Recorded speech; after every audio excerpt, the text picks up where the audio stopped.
नमस्कार मित्रांनो. ज्या वॉशिंग मशीनविषयी मी काही वेळा या चॅनलवरून बोललेलो आहे, ते वॉशिंग मशीन भाजपचं, मोदींचं आणि मोदी वॉशिंग पावडर हे ममता दीदींनी एकदा स्टेजवर आणलं होतं. आणि आता हे वॉशिंग मशीन काँग्रेसचे प्रवक्ते पवन खेरा यांनी प्रेस कॉन्फरन्समध्ये स्टेजवर आणलेलं आहे. आणि त्या मशीनची त्याचं डिसेक्शन केलेलं आहे, त्या वॉशिंग पावडरचं डिसेक्शन केलेलं आहे. फार गंमतशीर आहे, सिरियस आहे, महत्वाचं आहे. ऐका आणि शेअर करा. जय हिंद मित्र मैत्रिणी. धन्यवाद साथियों. आज ये एक बड़ी रोचक प्रेस वार्ता है आपके सामने एक ऐसी वॉशिंग मशीन है जिसके विषय में हमारे साथी जयराम रमेश जी अक्सर चुटकी लेते हुए बात करते हैं कि साहब एक वॉशिंग मशीन में कोई गया और साफ हो गया. आज वो बहुचर्चित वॉशिंग मशीन आपके सामने है. हमारे कपड़ों पर कभी सब्जी के, चाय के दाग लग जाते हैं. चाय बोलते ही थोड़ा डर भी लगता है, लेकिन चलिए. तो कई बार महंगे से महंगा वॉशिंग पाउडर भी उस दाग को नहीं छुड़वा पाता. लेकिन अब मार्केट में एक ऐसी वॉशिंग मशीन आ गई है और एक ऐसा वॉशिंग पाउडर आ गया है. यह है उस वॉशिंग पाउडर का नाम, मोदी वॉशिंग पाउडर. जिद्दी से जिद्दी दाग हो, चाय का दाग हो, सब्जी का दाग हो, किसी भ्रष्टाचार का, रेल घोटाले का, खेल घोटाले का, निर्माण घोटाले का, सिंचाई घोटाले का, कोयले घोटाले का, चिटफंड का, कोई दाग हो, ये मोदी वॉशिंग पाउडर और ये बीजेपी की वॉशिंग मशीन, ये आपके सामने लाना आवश्यक था. देश जानना चाहता था, सब जानना चाहते हैं साहब ये कौन सी वॉशिंग मशीन आ गई मार्केट में. और इसकी कीमत मैं आपको बताता हूं, घबराइएगा मत सुनकर. 8,552 करोड़ की ये वॉशिंग मशीन है. ये इलेक्टोरल बॉन्ड से जो पैसा आया था, 8,552 करोड़ की वॉशिंग मशीन जिद्दी से जिद्दी दाग छुड़वाएगी. आप भी खरीद लीजिए, काम आएगी. कितना ही पुराना दाग हो, वैसे ये 10 साल पुराने दाग धोने में बड़ी एक्सपर्ट मानी जाती है. 2014 से पहले के जितने दाग हो, ना केवल ये तेजी से सफाई करती है, आप बहुत हैरान होंगे जानकर, इसमें एक स्पिन का बटन भी है. स्पिन, वो स्पिन का बटन अगर आप दबा दें तो फिर कोई घोटालेबाज वो राष्ट्रभक्त बन जाता है. स्पिन हो जाता है पूरा गोल. जो कल तक घोटालेबाज था आज वो राष्ट्रभक्त बन जाता है, ईमानदार हो जाता है. ये दूसरा बटन है, स्लो बटन. आप देखिएगा ध्यान से. स्लो बटन क्या है कि किसी जांच को धीमा करना हो, उससे पहले बात कर लो, बीजेपी में आ जाओ साहब, सब ठीक हो जाएगा, वो हाँ सोच रहा हूं कहेगा तो स्लो बटन में चला जाएगा, तो जांच धीरे हो जाएगी, कार्रवाई ढीली पड़ जाएगी, फाइल कहीं नीचे ईडी के ऑफिस में या सीबीआई के ऑफिस में कहीं नीचे चली जाएगी. ये इस मशीन का चमत्कार है, ये इस मशीन का जादू है, इसीलिए इसको जादुई मशीन कहा जाता है. फिर जब तक इस वॉशिंग मशीन में, अरे वो डालिए ना, ये वाली टी शर्ट जाती है, देखिए इस पे जो लिखा हुआ है आप पढ़ रहे हैं, अब मैं इसमें ये डलवा रहा हूं. अरुण जी इसके अंदर डालिए और देखिए क्या निकल कर आता है. वहां भी दिखाइए, अच्छी तरह दिखाइए, पढ़िए इस पे क्या लिखा है. भाई उधर भी दिखाइए, सब जगह मांग है इस मशीन की. देखिए इस मशीन की कितनी मांग है. अब इसके अंदर डालेंगे अरुण जी. अरुण जी अब डाल दीजिए, सबने देख लिया.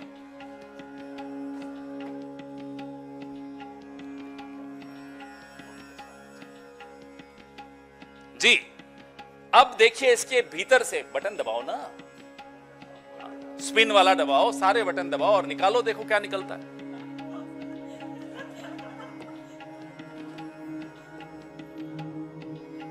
आज की प्रेस वार्ता मोदी जी जरूर देख रहे होंगे.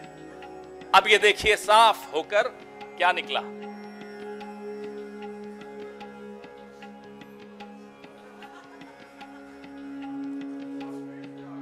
कोई बात नहीं, मेरा फेस इंपॉर्टेंट नहीं है, ये टी शर्ट इंपॉर्टेंट है. देख लिया आपने. तो ये जादू आपको दिखाया। आज की प्रेस वार्ता से पहले एक खबर छपी कि श्री प्रफुल्ल पटेल के खिलाफ सीबीआई ने मामला बंद कर दिया। आज से कुछ महीनों पहले प्रफुल्ल पटेल जी ने एनसीपी को तोड़ा, भाजपा के इस वॉशिंग मशीन के गठबंधन में शामिल हुए, इस वॉशिंग मशीन के अंदर गए और बाहर यूं निकल कर आ गए। यह प्रफुल्ल पटेल जी के साथ हुआ। ऐसे 21 उदाहरण हैं, अभी आपको मैं प्रेस रिलीज में दे रहा हूं। 21 उदाहरण। हिमंता बिस्वा शर्मा है, उसमें नारायण राणे है, उसमें अजीत पवार है, उसमें हसन मुशर्रफ है, उसमें छगन भुजबल है, उसमें अब अशोक चौहान जी भी उसमें। और आपको मैं एक एनेक्सर दिखाऊंगा। यह भाजपा ने आरोप प्रफुल्ल पटेल पर लगाए थे। ये देखिए, ये क्या आरोप थे? ये आरोप थे कि एयर इंडिया को लीज पर हवाई जहाज लेने की कोई जरूरत नहीं थी, लेकिन प्रफुल्ल पटेल जी ने, मंत्री जी ने जबरदस्ती फाइल मूव की और लीज पर, पट्टे पर हवाई जहाज लिए, जिससे 3000 करोड़ से ऊपर का नुकसान हुआ। और वो पैसा आरोप लगाया गया कि हमें मिला यूपीए की सरकार में। हमने उस वक्त सीएजी, क्या नाम है उनका, आजकल तो सीएजी के नाम भी लोगों को याद नहीं रहते, लेकिन उस वक्त के सीएजी का नाम तो सबको याद है, विनोद राय। कठपुतली थे, डोर जिसके हाथ में थी आज वो सत्ता में है। तो सीएजी ने अनाप शनाप लंबी चौड़ी उसमें टिप्पणियां की। आप लोगों ने खूब चलाई वो टिप्पणियां, और उन सब रिपोर्ट्स का लाभ लेते हुए आज नरेंद्र मोदी जी इसके ऊपर सवार होकर बैठे। या तो प्रफुल्ल पटेल जी ने भ्रष्टाचार नहीं किया, और अगर नहीं किया तो यह आरोप झूठे थे। नरेंद्र मोदी को माफी मांगनी चाहिए प्रफुल्ल पटेल से, यूपीए से, कांग्रेस से, इस देश के पत्रकारों से, इस देश के एक्टिविस्ट से, इस देश के तमाम उन नागरिकों से जिन्होंने उस रिपोर्ट को और नरेंद्र मोदी की बात को गंभीरता से लिया था। अगर वो ईमानदार थे तो ये आरोप झूठे थे। और मैं प्रफुल्ल पटेल जी से भी आग्रह करूंगा, हिम्मत दिखाइए, ठोक दीजिए मानहानि का दावा नरेंद्र मोदी पर। हिम्मत दिखाइए। अब तो क्या, अब तो आपके पास ये हो गया, अब तो आप साफ हो गए, अब थोड़े वापस से फाइल खुलेगी। और अगर ये आरोप सच्चे थे तो ये फाइल क्यों बंद हुई, ये केस क्यों बंद हुआ? दो ही चीजें हो सकती हैं, या सच था या झूठ था।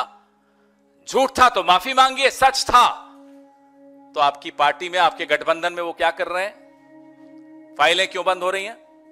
ये सवाल जायज है। ये सवाल सिर्फ हम नहीं पूछ रहे, ये सवाल आपके मन में है। आप पूछ पाते हैं तो पूछ लेते हैं, नहीं पूछ पाते तो मन में रख लेते हैं, लेकिन ये सवाल देश का हर नागरिक पूछ रहा है। Every single Indian wants to know the charges leveled against people like Mr. Prafull Patel, people like Mr. Ajit Pawar, people like Mr. Chhagan Bhujbal, were they right? If the charges were right, what are they doing in your alliance? Why are their cases being closed? And if the charges were wrong, why were they wrongly accused? Please apologize, Mr. Modi. तो ये आपके सामने ये washing machine का जो हमने किया, सिर्फ ये दर्शाने के लिए किया कि एक के बाद एक आप देख रहे हैं कि किस तरह से मजाक उड़ाया जा रहा है। आप लोगों की पत्रकारिता का मजाक उड़ाया जा रहा है, क्योंकि आपकी पत्रकारिता ने इन आरोपों पर जमकर चर्चा की थी। इस देश की राजनीति का मजाक उड़ाया जा रहा है, इस देश के सीएजी का मजाक उड़ाया जा रहा है, इस देश की एजेंसीज का मजाक उड़ाया जा रहा है, इस देश के लोकतंत्र का मजाक उड़ाया जा रहा है। अब इस मजाक का अंत होना आवश्यक है, क्योंकि अब यह मजाक क्रूर हो गया। It's a cruel joke now. मतलब कोई इतनी बेशर्मी से कोई ऐसा कोई करे, कभी कभी इतिहास में इस देश ने नहीं देखा। तो दोस्तों, ये वॉशिंग मशीन हम आपको बेच नहीं पाएंगे, ना आप खरीद पाएंगे, क्योंकि 8,552 करोड़ की मशीन तो सिर्फ एक ही आदमी रख सकता है, उसका नाम नरेंद्र मोदी है। लेकिन इस वॉशिंग मशीन की बात आप लोग छापिएगा और दिखाइएगा जरूर। यह देश को जानने का हक है और इस वॉशिंग पाउडर के विषय में भी आप जरूर लोगों को दिखाइएगा। आप सबको ये कॉपी दे रहे हैं, ये कॉपी आप संभाल के रखिएगा। ये इस लोकतंत्र में ये आपके बच्चों को, आपके आने वाली नस्लों को जरूर दिखाइएगा कि एक दौर ऐसा आया था, एक वॉशिंग मशीन ऐसी आई थी, एक वॉशिंग पाउडर ऐसा आया था जो घोटालेबाजों को राष्ट्रभक्त बना देता था। जरूर बताइएगा। इससे अच्छी शिक्षा आप अपनी आने वाली नस्लों को नहीं दे पाएंगे। धन्यवाद। आपके सवाल इसी पर फोकस रखिएगा, बहुत महत्वपूर्ण है ये मुद्दा।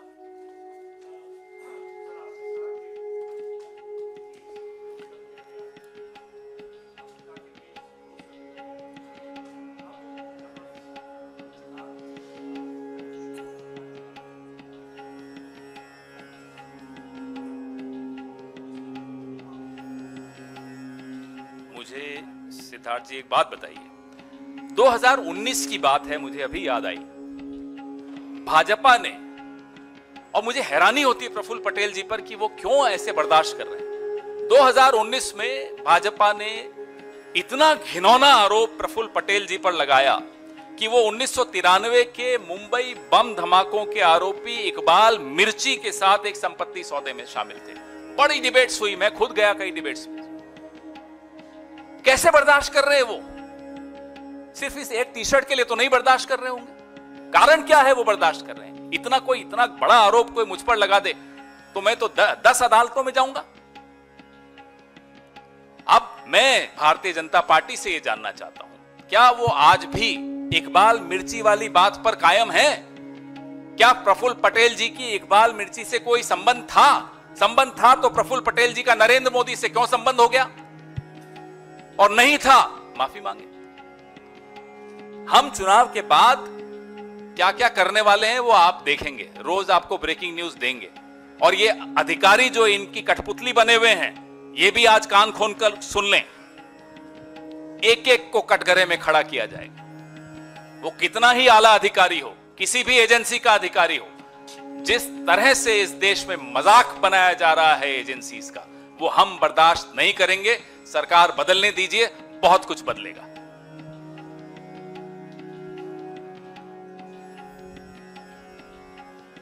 फोटो तो ले लीजिए वॉशिंग मशीन की। और इस पे कोई सवाल हो तो आपका बिल्कुल पूछिएगा।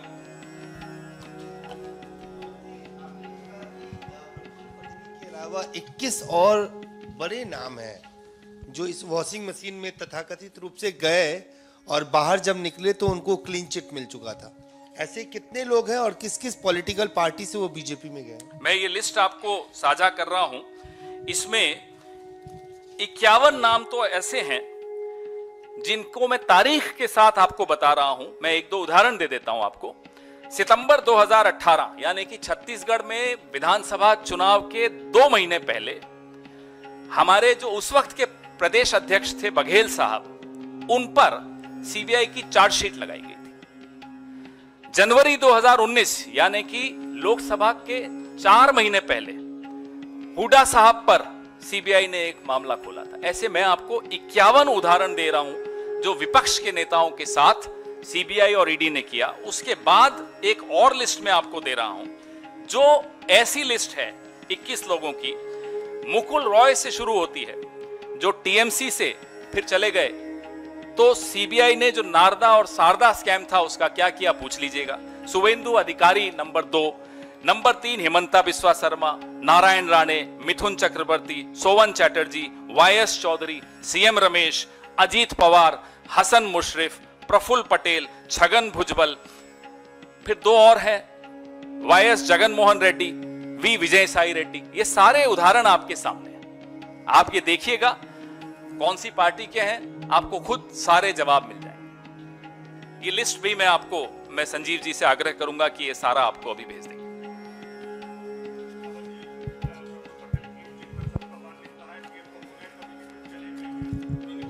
चर्चा शुरू हो गई है कि जेल जाने से बेहतर है भाजपा में चले जाइए। बिल्कुल, और हम सब ये सवाल हमारे मन में है और प्रफुल्ल पटेल जी हिम्मत दिखाएंगे तो उनके मन में भी है और मुंह पर भी लाएंगे ये सवाल कि साहब मैं अगर ईमानदार था तो मेरे पर आरोप क्यों लगे, और मैं अगर बेईमान था तो अब मेरे को क्लीन चिट क्यों मिली? एक लाइन का सवाल है, ये सबके मन में है। शरद पवार जी बिल्कुल ठीक कह रहे हैं, ये बीजेपी में चले गए या उनके गठबंधन में चले गए तो ईमानदार हो गए, हमारे साथ थे तो बेईमान थे।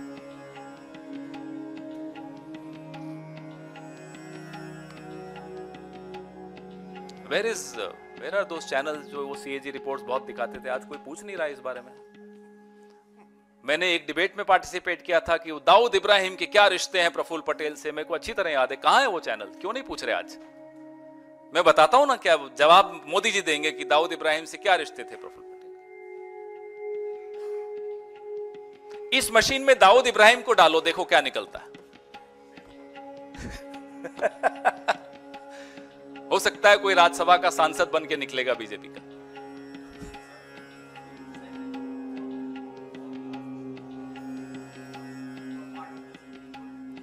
No one.